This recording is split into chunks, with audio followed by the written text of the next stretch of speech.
का शुरू एक ऐसी जगह को दिखाते हुए होता है जहाँ सख्त सर्दी पड़ रही थी और एक जहाज बर्फ के नीचे दबा हुआ था। ये यहाँ तक कैसे पहुँचा, इसका पता लगाने के लिए एक रिसर्च टीम लेजर से बर्फ को काट कर एक होल करती है और उस प्लेन के अंदर जाती है। उसके अंदर जाने में बहुत मुश्किल हो रही होती है। टीम मेंबर को कोई चीज दिखाई देती है जो कि कैप्टन अमेरिका की शील्ड की तरह लग रही होती है, क्योंकि उस पर भी स्टार बना हुआ था और थी भी ब्लू और रेड कलर की। इनको कंफर्म हो जाता है कि ये शील्ड ऑफ कैप्टन अमेरिका ही है। लेकिन ये आई कहाँ से? क्या इस प्लेन में वो भी था? मल्टीपल क्वेश्चन सोच में आते हैं। अब सीन शिफ्ट होता है पास्ट की तरफ, जब हमें एक सिटी दिखाई जाती है। वहाँ जर्मन सोल्जर्स हुआ करते थे। वो अपने लीडर के कहने पर एक एंशिएंट और मिस्टीरियस चीज को ढूंढ रहे होते हैं। जब कोई भी उसको ढूंढ नहीं पाता तो आर्मी लीडर खुद ही एक प्रीस्ट से मिलने जाता है। वहाँ उसको एक फेक कॉस्मिक क्यूब मिलता है जिसे उठाते हुए वो जान लेता है कि ये तो असली नहीं है। वो प्रीस्ट से पूछता है वो चीज कहाँ है जिसकी मुझे तलाश है। तो प्रीस्ट जब कोई उसे जवाब नहीं देता तो लीडर वो फेक क्यूब तोड़ देता है और उससे दोबारा पूछता है मुझे बताओ वो कहाँ है। प्रीस्ट उससे कहता है नहीं, वो तुम्हारे लिए नहीं है क्योंकि तुम एक गॉड नहीं हो। उस चीज को सिर्फ गॉड ही हासिल कर सकता है क्योंकि उसी में इतनी ज्यादा पावर बर्दाश्त करने की एनर्जी होती है। जब प्रीस्ट उसे कुछ नहीं बताता तो वो खुद ही अपनी नजर इधर उधर दौड़ाने लगता है। उसे एक दीवार कुछ अजीब सी लगती है जिसमें एक बटन लगा होता है। वो उसको प्रेस करता है तो उसमें से एक बॉक्स बाहर आता है। उसके अंदर रियल कॉस्मिक क्यूब होता है जिससे लाइट निकलने लगती है। अब यहाँ भी सीन चेंज हो जाता है। पिछले वाक्य को पूरा 1 साल गुजर गया होता है। यहाँ हम बहुत सारे लड़कों को देखते हैं जो कि एक ही एज के होते हैं। वहाँ एक लड़का और भी होता है जिसका नाम होता है स्टीव। ये इस मूवी का मेन कैरेक्टर भी है। अब स्टीव का ख्वाब ये था कि वो आर्मी में जाए, लेकिन कुछ डिजीजेस की वजह से उसको सिलेक्ट नहीं किया जाता। अब स्टीव एक ऑफिसर से मिलता है जिसका नाम बकी बार्न्स होता है। स्टीव उसे बताता है कि मैं आर्मी में जाना चाहता था पर कभी ऐसा नहीं हुआ कि मैं सिलेक्ट हो जाऊं। बार बार मुझे रिजेक्ट कर दिया जाता था। तो बार्न्स उसे बताता है कि आज रात में तुम्हें एक ऐसी चीज दिखाऊंगा जिसे देखकर तुम खुश हो जाओगे। एक ऐसा फेस्टिवल जिसमें तुम्हें फ्यूचर की हर चीज देखने को मिलती है। अब वो लोग रात को वहाँ जाते हैं और एंजॉय भी करते हैं। वहीं पर उनको एक मिस्टीरियस आदमी दिखता है, लेकिन वो लोग अपना फन कंटिन्यू रखते हैं। यहाँ एक आर्मी ग्रुप की पिक्चर में खुद को देखते हुए स्टीव बार्न्स से फिर से कहता है क्या कभी मैं आर्मी में जा सकूंगा? मेरे अंदर अपनी कंट्री के लिए लड़ने के लिए बहुत ज्यादा पैशन है और मुझे यकीन है इतना पैशन किसी में भी नहीं। तो बार्न्स उससे कहता है तुम बीमार हो स्टीव। अब इनकी ये बातें वहाँ एक ग्लासेस वाला डॉक्टर भी सुन लेता है। खैर उसी वक्त स्टीव को पता चलता है कि फ्यूचर के लिए आर्मी सिलेक्शन हो रही है। वो फौरन से जाकर फॉर्म जमा कराता है, लेकिन वहाँ पर जो आदमी होता है उसे रिजेक्ट कर देता है कि तुम्हारे फॉर्म से पता चला है कि तुम बार बार रिजेक्ट हुए हो तो जरूर कोई ना कोई वजह होगी ना। लेकिन तभी वहाँ वो डॉक्टर आते हैं जिन्होंने उनकी बातें सुनी थी। वो डॉक्टर एक साइंटिस्ट भी थे। वो स्टीव से इंटरव्यू लेते हैं और उसके फॉर्म पर 1A लिखते हैं, यानी फर्स्ट एवेंजर कैप्टन अमेरिका, जिसके बारे में स्टीव खुद भी गेस नहीं कर पाता। अब सीन शिफ्ट होता है एक आर्मी यूनिट पर जहाँ के कमांडर्स को दिखाया जाता है, एक मेल कमांडर और एक लड़की पेगी कार्टर को। वहाँ के कमांडर साइंटिस्ट से पूछते हैं कि आप जानते हैं आर्मी को बहुत सारे ऑपरेशंस और टास्क दिए जाते हैं, मैं कैसे मान लूं कि स्टीव बेटर ऑप्शन है? तो साइंटिस्ट यानी वही डॉक्टर वहाँ एक बॉम्ब फेंकते हैं जिसको देख के सब लोग अपनी जान बचाने के लिए भागने लगते हैं, जबकि स्टीव उसी बॉम्ब के ऊपर आकर लेट जाता है ताकि वो अपनी जान दे दे और बाकी लोगों को कुछ भी ना हो। ये देख के सब बहुत इम्प्रेस होते हैं और आर्मी कमांडर स्टीव को रखने के लिए मान जाते हैं। अब दूसरी तरफ हम एक आदमी रेड स्कल को देखते हैं।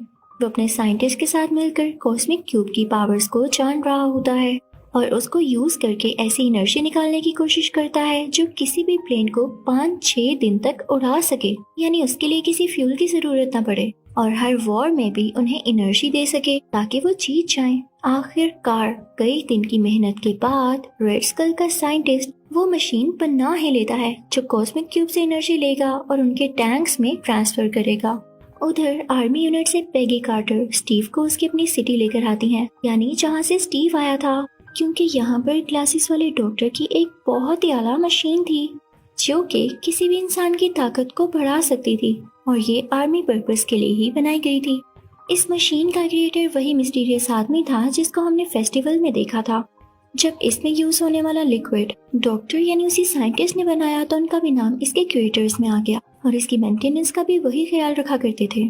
अब इसी मशीन में भेजने के लिए स्टीव को यहाँ पर लाया गया था। अब स्टीव को इस मशीन में भेजा जाता है और उसे ऑन करके उसके मीटर्स को हाई लेवल पर सेट किया जाता है। मशीन हिलने लगती है और उससे बहुत सी लाइट बाहर आने लगती है। अंदर से स्टीव चिल्ला रहा होता है जैसे वो इतनी एनर्जी को बर्दाश्त न कर पा रहा हो, जबकि अभी मशीन सिर्फ और सिर्फ 70% लेवल पर सेट थी। मशीन में से स्पार्क्स निकलने लगते हैं और स्टीव की चीखें और ज्यादा बढ़ जाती हैं। उस मशीन को रोकने का फैसला लिया जाता है, लेकिन स्टीव बोलता है कि नहीं, मेरे में हिम्मत है, मैं इसको बर्दाश्त करूंगा, बल्कि इसको 100% तक बढ़ा दो। अब मशीन का लेवल 100% तक कर दिया जाता है और अब जब मशीन खुलती है तो सब स्टीव को देख के हैरान रह जाते हैं क्योंकि उसकी बॉडी बनी होती है और वो बहुत कमाल का स्ट्रॉन्ग लग रहा होता है। तभी वहाँ पर एक स्पाई आता है और डॉक्टर को गोली मार के वो सीरम ले जाता है जिससे स्टीव भी स्ट्रॉन्ग हुआ था, यानी वही फ्लूइड जो उस मशीन में यूज होता है। डॉक्टर काफी जख्मी हो जाते हैं। स्टीव उनके पास आता है और कहता है कि मैं आपको कुछ नहीं होने दूंगा और मैं इस सीरम को भी वापस लाऊंगा। अब स्टीव उस जासूस यानी स्पाई के पीछे भागने लगता है, लेकिन वो स्पाई एक गाड़ी में जा रहा होता है और काफी ज्यादा स्पीड से। स्टीव जो कि अब फाइनली कैप्टन अमेरिका बन चुका था, उसका तेजी से पीछा करने लगता है। वो स्पाई अगर अपनी गाड़ी को डिफरेंट गलियों में से निकाल कर लेकर जा रहा था तो कैप्टन अमेरिका भी कुछ कम नहीं था। कैप्टन अमेरिका भी जंप्स लगाते हुए उसके पीछे जाता है, लेकिन अब वो स्पाई पानी में चला जाता है और अपनी वाटरशिप में वहाँ से भागने लगता है, लेकिन कैप्टन अमेरिका उसे पकड़ ही लेता है। लेकिन तब तक उसने जहर ले लिया था जिसकी वजह से वो बच नहीं पाता। स्टीव जब वापस जाता है तो उसे पता चलता है कि डॉक्टर की डेथ हो चुकी है और क्योंकि फ्लूइड जाने की वजह से आर्मी और सुपर सोल्जर्स को नहीं बना सकती, तो वो ये फैसला लेते हैं कि स्टीव ही अब कैप्टन अमेरिका होगा और सब सोल्जर्स को लीड करेगा क्योंकि यही एक था जो कि सब सोल्जर्स से ज्यादा स्ट्रॉन्ग था। अब एक दिन एक मीटिंग में कैप्टन अमेरिका को ये पता चलता है कि उसका दोस्त यानी वही ऑफिसर बकी बार्न्स रेड स्कल के कब्जे में है क्योंकि उसने रेड स्कल और उसकी टीम के खिलाफ एक कैंपेन चलाई थी जिसमें वो खुद ही बेचारा पकड़ा गया। कैप्टन अमेरिका तैयारियां करने लगता है कि वो अपने दोस्त बकी बार्न्स और उसके साथियों को बचाने जाएगा। जैसे ही वो उस जगह पर एंटर होता है तो वहाँ पर फायरिंग शुरू हो जाती है, लेकिन जैसे तैसे करके कैप्टन अमेरिका वहाँ जाने के लिए मैनेज कर ही लेता है। अंदर जाकर देखता है कि बकी बार्न्स एक स्ट्रेचर के साथ बंधा हुआ है। वो काफी घबराया हुआ होता है और शायद होश में भी नहीं होता, लेकिन जैसे ही कैप्टन अमेरिका वहाँ जाकर उसे आजाद करवाता है यानी उसे फ्री करता है, तो बार्न्स को कैप्टन अमेरिका देख के उसकी जान में जान आती है।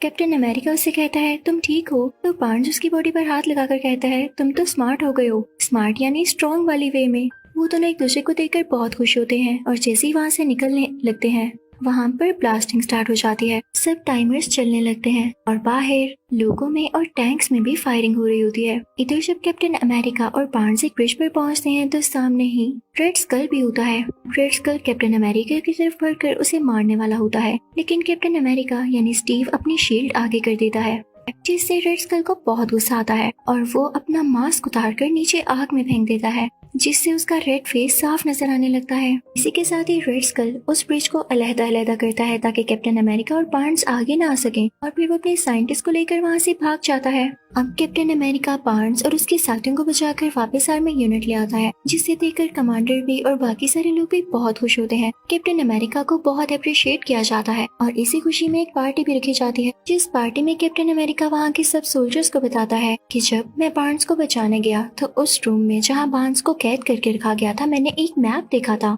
जिस पर रेड स्कल ने कुछ कंट्रीज के फ्लैग्स बनाए हुए थे और इसका यही मतलब है कि वो हमारे बाद इन कंट्रीज पर अटैक करेगा, तो हमें इसके लिए ध्यान से रहना होगा और क्यों ना हम उन कंट्रीज को बचाएं। इससे हमारी इज्जत बढ़ेगी और लोग हम पर ट्रस्ट करने लगेंगे। इससे बड़ी बात क्या होगी। अब कैप्टन अमेरिका के साथ ही तैयार हो जाते हैं और अपने हथियार भी रेडी करने लगते हैं। वहाँ पर कैप्टन अमेरिका को एक नई शील्ड दी जाती है। अब कैप्टन अमेरिका अपने साथियों को लेकर एक ट्रेन की तरफ पहुँचता है जिसमें उस रेड स्कल का साइंटिस्ट था। वो लोग उसे पकड़ने ही यहाँ पर आए थे। कैप्टन अमेरिका अपनी सारी टीम को उस ट्रेन के अंदर भेज देता है और कुछ उस ट्रेन के ऊपर ही होते हैं। और यहीं पर ही जब एक रस्सी की मदद से बार्न्स भी उस ट्रेन पर चढ़ रहा होता है तो ट्रेन एक खतरनाक जगह से गुजरती है और बार्न्स नीचे गिर जाता है। अब रेड स्कल का साइंटिस्ट इनके कब्जे में होता है। कमांडर जब उसे क्वेश्चनिंग करने लगता है तो इनको ये पता चलता है कि वाकई रेड स्कल ने उन कंट्रीज पर अटैक करने के लिए बहुत सारी प्लानिंग कर रखी है जिसका डाटा उनकी बेस पर है। तो कैप्टन अमेरिका देर ना करते हुए अपने साथियों से कहता है कि हम वहाँ पर बाइक्स पर जाएंगे और वो जंगलों से होता हुआ सुनसान इलाकों से होता हुआ बाइक्स पर बड़े मजे से उनकी बेस पर जाने लगता है। अब बहुत एफर्ट के बाद कैप्टन अमेरिका और उसके साथी उस बेस तक पहुँच जाते हैं जहाँ पर रेड स्कल को इनके आने की खबर पहले से हो चुकी थी। उसने अपना प्लेन रेडी कर लिया होता है और वहाँ से निकलने वाला होता है, लेकिन कैप्टन अमेरिका उसको ऐसे कैसे जाने दे सकता था। तो वो भी एक गाड़ी लेता है और अपने साथियों के साथ उसका पीछा शुरू कर देता है। उस कार में वो कमांडर और पैगी कार्टर भी होते हैं। कैप्टन अमेरिका इतनी तेज गाड़ी चलाता है कि उस प्लेन तक पहुंच ही जाता है। कैप्टन अमेरिका चुपके से उसके प्लेन के अंदर जाता है और उसे ढूंढने लगता है, लेकिन तभी रेड स्कल पीछे से आकर उस पर वार करता है। उसके हाथ में एक लेजर गन होती है जिससे वो उसे शूट करने लगता है, लेकिन कैप्टन अमेरिका इस चीज को लेकर बहुत अटेंटिव था तो वो अपनी शील्ड से उस लेजर के वार को रोकता रहता है। अभी रेड स्कल आगे आता है और उसे टांगों से पकड़कर नीचे गिराता है। कैप्टन अमेरिका भी ऐसे ही करता है। वो एक दूसरे को कमर और टांगों से पकड़ पकड़ कर गिरा रहे होते हैं। रेड स्कल पे कुछ कम नहीं था और वो भी आगे से बराबर वार कर रहा था, तो कैप्टन अमेरिका उसे उठाकर उसकी मशीनरी पर फेंकता है जिससे जहाज का सारा सिस्टम खराब होने लगता है और वो नीचे की तरफ जाने लगता है। अब रेड स्कल कैप्टन अमेरिका को धकेलते हुए यानी उसे पुश करते हुए रेंगता हुआ कंट्रोलिंग सिस्टम तक जाता है और वहाँ की सेटिंग करके जहाज को फिर से ठीक उड़ाने लगता है और फिर से कैप्टन अमेरिका की तरफ अपनी लेजर गन के साथ आता है और उससे कहता है तुम्हारी हिम्मत कैसे हुई। लेकिन कैप्टन अमेरिका रोल होते हुए अपनी जान बचाता है और फिर से अपनी शील्ड का यूज करते हुए उसके लेजर शॉट्स को रोकता है। लेकिन इसी दौरान वो कॉस्मिक क्यूब भी हिल जाता है और नीचे गिरने वाला होता है कि तभी रेड स्कल उसे उठा लेता है, लेकिन उसमें इतनी ज्यादा एनर्जी थी कि वहाँ पर स्पार्क्स होने लगते हैं क्योंकि रेड स्कल की बॉडी के अंदर तक जाते हैं। फिर हम देखते हैं कि रेड स्कल इसी के साथ ही गायब हो गया है। शायद वो इसकी एनर्जी को वाकई बर्दाश्त ही नहीं कर सका और कॉस्मिक क्यूब जब प्लेन के नीचे गिरता है तो वहाँ की रोड्स को पिघलाता हुआ प्लेन से नीचे ही गिर जाता है। अब कैप्टन अमेरिका वहाँ के कंट्रोलिंग सिस्टम पर आता है जहाँ पर उसे पता चलता है कि रेड स्कल इसी प्लेन के जरिए ही बाकी कंट्रीज पर अटैक करने वाला था क्योंकि इसमें बॉम्ब्स भी पड़े हुए थे और मिसाइल्स भी थे। कैप्टन अमेरिका सोचता है कि मेरे पास और कोई चारा नहीं रहा, अगर टाइम खत्म हो गया तो प्लेन अपने आप उस जगह पर मिसाइल छोड़ने लगेगा और मैं नहीं चाहता कि मेरी कंट्री तबाह हो जाए। तो वो अपनी जान सेक्रीफाइस करने का डिसीजन लेता है ताकि वो इस पूरे प्लेन को क्रैश कर देगा किसी ऐसी एरिया में जहाँ पर बर्फ ही बर्फ हो और ब्लास्ट हो तो सिर्फ उसी जगह तक हो और किसी पॉपुलेशन को या किसी इंसान को कोई नुकसान न पहुंचे। तो वो साथ ही पैगी कार्टर को कॉल करता है और उसे सब कुछ बताता है कि पैगी मैं अपनी जान कुर्बान कर रहा हूँ। यहाँ पर पैगी काफी उदास हो जाती है, शायद वो उसे पसंद करने लगी थी और ना भी पसंद करती हो, ये सीन था ही इतना इमोशनल। और फाइनली कैप्टन अमेरिका आर्कटिक के उसे इलाके में नई प्लेन क्रैश कर देता है। तभी तो हमने मूवी की स्टार्टिंग में देखा एक रिसर्च टीम को बर्फ के अंदर ये प्लेन कैप्टन अमेरिका की शील्ड मिली थी जो कि इसी वाकये यानी सीन से कनेक्टेड थी। तभी हम उस मशीन के क्रिएटर को देखते हैं, उनको पानी में से वो कॉस्मिक क्यूब मिल जाता है तो वो कहते हैं अगर कॉस्मिक क्यूब मिल सकता है तो हमारा कैप्टन अमेरिका क्यों नहीं। जल्द ही वो रिसर्च टीम कैप्टन अमेरिका को भी ढूंढ लेती है, उन्हें होश में लाया जाता क्योंकि अब 70 साल गुजर चुके थे। कैप्टन अमेरिका होश में आने के बाद बिल्कुल ठीक ठाक था क्योंकि उसमें उसी सीरम की पावर्स जो थी। तो उसको जिस रूम में रखा जाता है रूम का सारा सेटअप भी पुराना होता है, इवन उसके पास रेडियो भी बड़ा होता है ताकि कैप्टन अमेरिका को कुछ अजीब कि वो अचानक से फ्यूचर में कैसे आ गया। लेकिन रेडियो पर जिस मैच की कमेंट्री चल रही होती है कैप्टन अमेरिका कहता है इस मैच में तो मैं खुद बैठा हुआ था तो इसकी कमेंट्री लाइव कैसे चल रही है। वो भाग कर बाहर जाता है, तभी उसे एक आदमी मिलता है और कहता है अरे तुम बाहर आ गए, हमने सोचा था हम तुम्हें आहिस्ता आहिस्ता बताएंगे ताकि तुम घबराओ नहीं। तो चलो तुमने पता लगा ही लिया है तो इसको समझ भी जाना। मुझे अच्छा लगा कि तुम इतने ज्यादा समझदार हो। इसी के साथ इस मूवी का यानी कैप्टन अमेरिका का पार्ट 1 खत्म हो जाता है। Thank you for watching.